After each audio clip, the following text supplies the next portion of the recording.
Assalamualaikum warahmatullahi wabarakatuh. Selamat pagi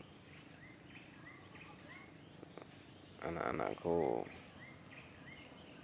keluarga pelajar SKI, pelajar Madrasah Aliyah Nahdlatul Muslimin yang belajar SKI. Baik, kemarin tugas pertama sebagian kalian sudah mengumpul, yang sebagian belum. Buat yang sudah mengumpul saya ucapkan terima kasih. Buat yang belum mengumpul saya minta segera, karena berdasarkan peraturan pemerintah, penilaian kalian dari pengumpulan tugas-tugas itu, Bapak tidak akan memberi toleransi pada kalian yang tidak mengumpulkan tugas. Secara otomatis kalian tidak akan dapat nilai dari Bapak. Oke, pembicaraan selanjutnya atau yang kedua melalui online ini adalah strategi dakwah Khulafaur Rasyidin.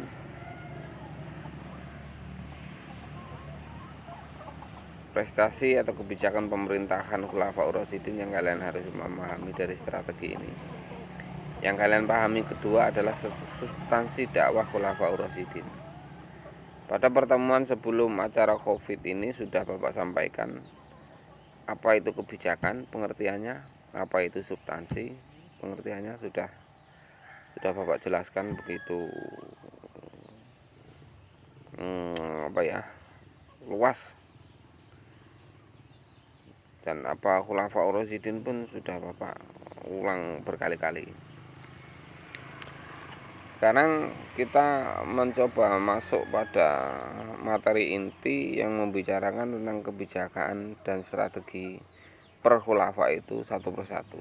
Yang pertama ialah Khulafa Abu Bakar. Ternyata sepanjang pemerintahan Khulafa Abu Bakar, kebijakan yang paling menonjol itu ada dua. Yang pertama adalah kebijakan Abu Bakar tentang pembukuan Al-Quran, dan yang kedua adalah kebijakan Abu Bakar tentang strategi tentang perluasan wilayah baru. Bagaimana Abu Bakar mampu menambah kekuasaan Islam ke wilayah baru. Baik, yang pertama dulu, kebijakan pembukuan Al-Quran. Sebelum kalian mengetahui kebijakan pembukaan Al-Quran, diingat lagi bahwa Khalifah Abu Bakar ini menjadi khalifah hanya memiliki masa 2 tahun saja, tepatnya pada 632 hingga 634 Masehi. Maka kebijakannya hanya terbatas atau sangat sedikit yang menonjol. Yang pertama adalah pembukaan Al-Quran. Kenapa Al-Quran dibukukan? Karena pada saat perang Riddah menimbulkan banyak korban, termasuk dari sebagian para penghafal Al-Quran adalah menjadi korban perang Riddah tadi. Oleh karenanya, dengan kenyataan ini sangat merugikan sekaligus mengkhawatirkan jika semakin banyak penghafal Al-Quran gugur. Akibatnya Al-Quran bisa hilang. Menyadari hal ini, maka sahabat Abu Bakar As-Siddiq langsung melakukan strategi jitu dengan mengadakan pembukaan Al-Quran. Kenapa? Karena kalau Al-Quran tidak dibukukan dengan kondisi hasil perang tadi, maka dikhawatirkan generasi Islam yang akan datang tidak lagi mampu mempelajari, membaca, atau memahami Al-Quran, apalagi menghafal. Jadi begitu pentingnya Al-Quran pada saat itu, langsung jangan sampai Al-Quran itu hilang. Jadi untuk anak-anak, untuk pelajar MA ini minimalnya walaupun tidak menghafal, setidaknya bacaannya benar, ya. Karena Al-Quran adalah sumber rujukan utama agama Islam.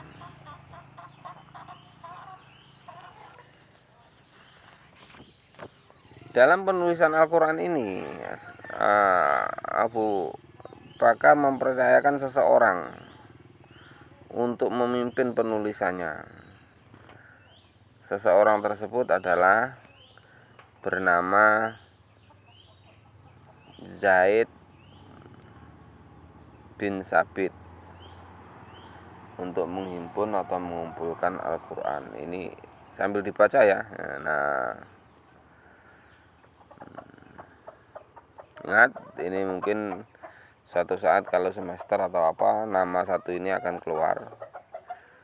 Kalau diantaranya adalah siapa pengumpul Al-Quran yang ditugaskan oleh Abu Bakar, A siapa, B siapa, C siapa. Kebetulan ada salah satu dari ABC tadi, Zaid bin Sabit misalnya, kalian pilih Zaid bin Sabit.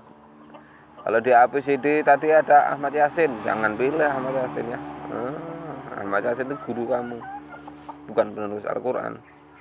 Pak Yasin sendiri belum tentu bisa benar bacaan Al-Qurannya. Tapi dibandingkan kiai, kalau dibandingkan kalian ya Pak Yasin paling benar, atau benarnya paling. Oke, kebijakan yang kedua adalah perluasan wilayah baru atau futuhat.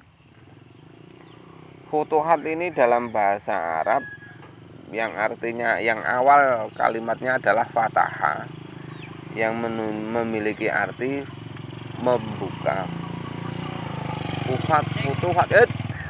Futuhat adalah asal dari kata pembukaan. Karena ini berkaitan dengan wilayah, maka futuhat itu bisa diartikan juga perluasan wilayah, atau dengan peperangan, atau dengan bahasa lain futuhat juga sama dengan ghazwah. Ghazwah itu perang. Keberhasilan dalam perang Riddah, ini ada salah satu perang yang ada saat Abu Bakar berkuasa, itu namanya perang Riddah. Ancaman dari dalam jazirah Arab dapat diatasi oleh Abu Bakar. Namun ancaman dari luar yang sedang bergerak, jadi dari dalam selesai, dari luar masih ada ini indikasi-indikasi untuk penyerangan baru terhadap kekuasaan Islam. Kekuasaan yang dijalankan pada Khalifah Abu Bakar sebagaimana pada masa Rasulullah bersifat sentral. Jadi kekuasaan Khalifah Abu Bakar itu masih memiliki kekuasaan sentral dan belum terpecah-pecah. Artinya apa? Seluruh kebijakan semuanya kembali kepada pemerintah pusat. Pada saat Rasulullah pun kekuasaannya sentral.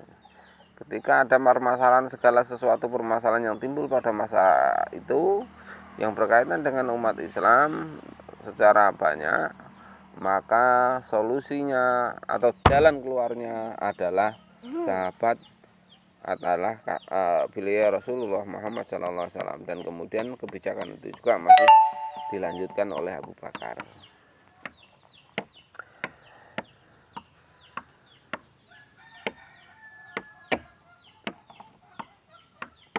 Dan ketika Abu Bakar menjabat sebagai khalifah pertama, ia berusaha mewujudkan keinginan tersebut dalam upaya memperluas wilayah kekuasaan Islam ke daerah Syria. Untuk keperluan tersebut, Abu Bakar mengutus 4 orang panglima perang, yakni 5 orang itu adalah Yazid bin Abu Sufyan yang ditugaskan di Damaskus, Abu Ubaidah bin Jarrah yang ditugaskan di Hom sebagai panglima besarnya, dan Amr bin As ditugaskan di Palestina, sementara Surahbil bin Hasanah ditugaskan di Yordania. Ingat, 4 panglima perang ini juga harus kalian setidaknya hafal. Yazid ditugaskan Damaskus, Abu Ubaidah di Hom, terus kemudian Amr bin As di Palestina, Surahbi bin Hasan ditugaskan di Yordania. Ketika itu Syria di bawah kekuasaan Romawi, pimpinan Kaisar Aklius, sebenarnya pengembangan Islam ke Syria itu telah dimulai sejak Nabi Muhammad SAW akan wafat di bawah pimpinan Usamah bin Zaid. Namun terhenti karena pasukan Islam mendengar berita tentang wafatnya Nabi Muhammad SAW. Kemudian ini dilanjutkan kembali pada masa pemerintahan Abu Bakar. Perluasan ini pun dipimpin oleh 4 orang panglima dan diperkuat lagi dengan datangnya pasukan Khalid bin Walid yang berjumlah lebih kurang 1.500 orang. Juga mendapat bantuan dari Musanna ibnu Harisah. Khalid bin Walid sebelumnya telah berhasil mengadakan perluasan ke beberapa daerah di Irak dan Persia.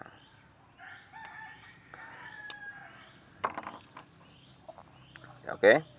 2 kebijakan besar tadi, 2 strategi tadilah yang menonjol pada saat kekuasaan Khalifah Abu Bakar. Khalifah Abu Bakar itu khalifah yang pertama. Ingat ya, khalifah yang pertama. Baik, kita masuk kepada khalifah yang kedua. Sebelum masuk khalifah yang kedua, sebenarnya ini kalau live ya, kalau kita langsung dalam kelas, Bapak ingin berhenti dulu sekian, terus kemudian kalian bisa berikan tanya jawab. Tapi karena ini online, nanti memerlukan banyak data, karena Bapak juga tahu bahwa kita itu tergolong fakir miskin, maka tidak saya adakan tanya jawab, tapi langsung tolong dijawab dua pertanyaan ini dengan jawaban yang baik, yang sesuai dengan literatur yang ada. Kalau kalian tidak memiliki buku cetak ini, mungkin bisa cari di download di HP kamu. Ya, pertanyaan yang pertama adalah, ada 2 kebijakan Abu Bakar. Kebijakan yang pertama tentang pembukuan Al-Quran. Pertanyaannya adalah, ketua pembukuan itu bernama siapa? Tulis nama lengkap dan biografi ketua penulis Al-Quran tadi. Yang kedua, kebijakan kedua pemerintahan Abu Bakar adalah perluasan wilayah. Dalam perluasan wilayah itu ada tentara yang menyusul yang bernama Musanna ibnu Harisah. Bapak juga minta Musanna ibnu Harisah ini dicarikan prestasi perangnya selain membantu peperangan di Romawi. Ya, 2 itu aja. Peperangan yang dimenangkan oleh Musanna ibnu Harisah selain mengikuti peperangan ke Romawi. Romawi ini akan akhirnya dimenangkan oleh Abu Bakar. Itu peperangan di mana lagi? Usahakan lengkap.